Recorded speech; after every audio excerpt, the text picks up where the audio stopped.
I thought it'd be kind of fun to kind of go back over 2023 and give you the coins that I thought were amazing that came up in 2023. The most historic and exciting coins that I saw in 2023. Right out of the gate in 2023, we had the Triton sale, and this was their highlight. It was a Diocletian, the only medallion of 10 Aurii that was ever offered. I think there was one offered in like the early teens, 19 teens, but early 20th century, but nothing in modern day history. So 10 Aurii, this is a huge coin. Yeah, it weighs 53.65 grams. And this sold for $1.9 million hammer, not including the 22.5% buyer's premium. So it is a lot hammered, of money. though. It's struck. Yeah, it's struck, no doubt. If we go to the next slide, probably the most famous coin that came up all year was the facing Panticapan, which I unfortunately was the underbidder on. Didn't get, so it meant a lot to me. But what it really meant for numismatics was this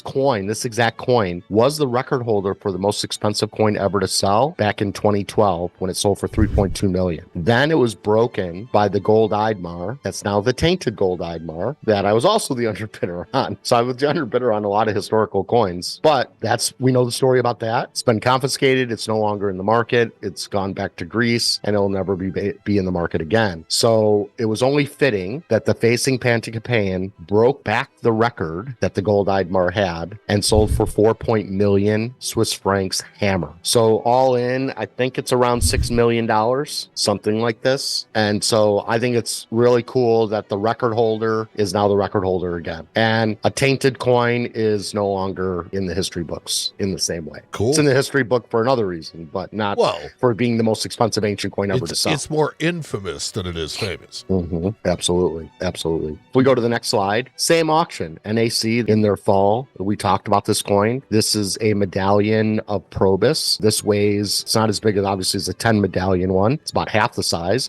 This one weighed 26.05 grams. It sold for 2.4 million hammer. And I held both coins in my hand. This coin was probably one of the most exciting coins I've ever held in my life. And that says a lot. It does say a lot because I've seen some of the stuff you've had. It was so amazing. I was talking to one of the owners of NAC. He said the same thing. It's like one of those wow coins in your hand. It was just so breathtaking. The iconography is amazing on it. I held the 10 Aurii medallion too, but guess what? It was in an NGC holder. Didn't feel the same. So no, this one was raw. So it was raw.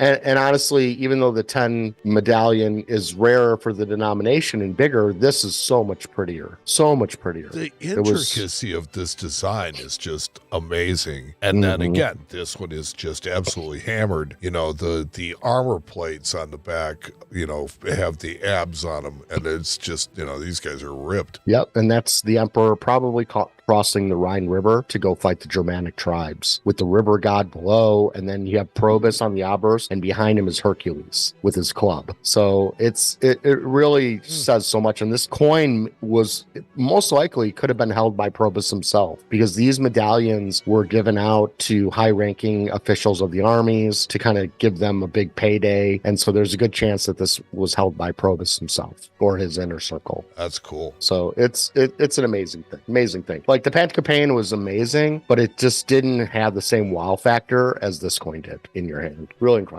So moving forward, Morton and Eden had a stellar sale in the fall. Coming out of left field, they had a collection that had been off the market since 2002. Like the last coin was put in 2002, and all the coins were just amazing. I think it had the same kind of feel as like a Prospero sale, which is where the gold Panticapan originally came out of. It just had really amazing coins, great pedigrees, amazing. And this is stellar coin of Naxos. It was the Naxos Tetradrachm, one of the most famous of all the Sicilian series. And this sold for 550,000 pounds hammer. And so just about $1 million. Yeah, close to $1 million. So just a little less, but no, with the juice. Yeah, definitely. But just a masterpiece, beautiful masterpiece. And if you go to the next one, Mike, the Rhodes Tetradrachm, which come up often, but never in this quality.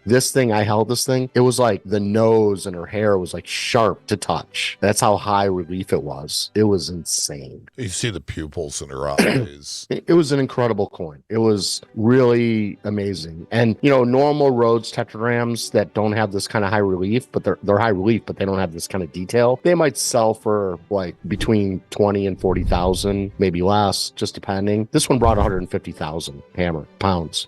And doesn't surprise anybody. No, just an amazing coin in every possible way. Really, really incredible. And, you know, Morton and Eden, you know, every once in a while, somebody gets a great collection. They just happen to be that auction house this year. So if we go on to the next one, Nomos had a couple of sales, fractionals, and we did talk about them in one of our podcasts. This coin, you know, most of these coins are really tiny. So this coin weighed 1.18 grams. Teeny.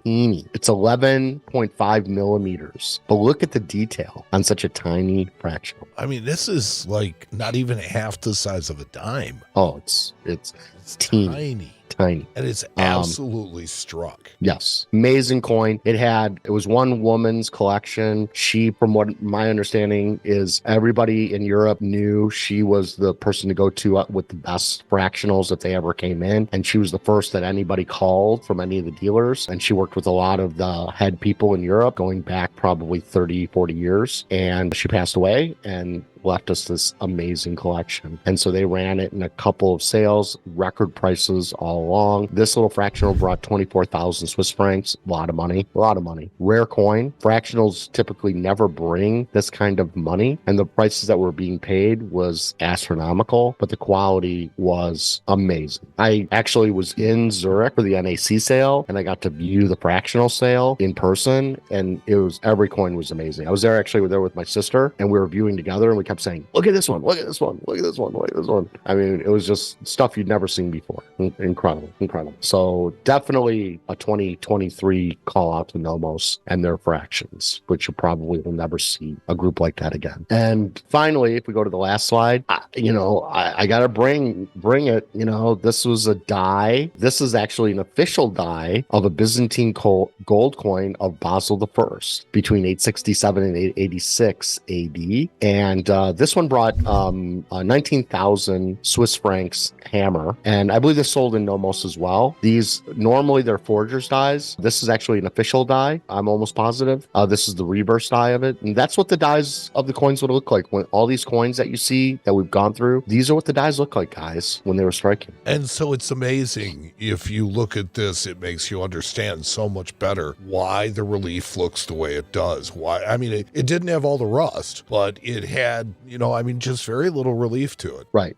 And they would literally strike these until they broke apart or cracked. And so sometimes you'll a lot. Right. And sometimes you'll have die flaws, and that's from it just being struck and breaking apart. And then those die flaws end up into the coin themselves. And so I actually bought a forger's die Domitian that was contemporary to the time of Domitian. I bought it in the C&G sale. I got it really, really, really cheap. And I may keep it for myself, honestly. One client of mine asked me about it, and I gave him a price that I thought was fair. It wasn't really for him anyway, because it wasn't really his area. He just thought it was cool. Sure. But I've never owned one. And so I'm really excited to have it. And I think it was one of those things that fell through the cracks of C&G. I just never thought I'd be, I have clients that ask me like, why don't you tell me when you're going to get something cheap in an auction? I would buy it for an investment. And I'm like, because I don't even know when I'm going to get a deal like that. I'm just sitting there and it's like, oh, everybody fell asleep. All right, put my hand up or click a button, and get a deal. But I had viewed that die before the auction. I knew it was so cool and I knew it was rare. And so I took the opportunity to get it. So, but this is a very cool thing. Dies are very rare in general. I've seen a couple Mark Anthony Legionary dies, and they bring this price, anywhere from 15 to 25,000. So even for the forgery ones. So I was really happy to get the one that I got. I'm really excited, actually.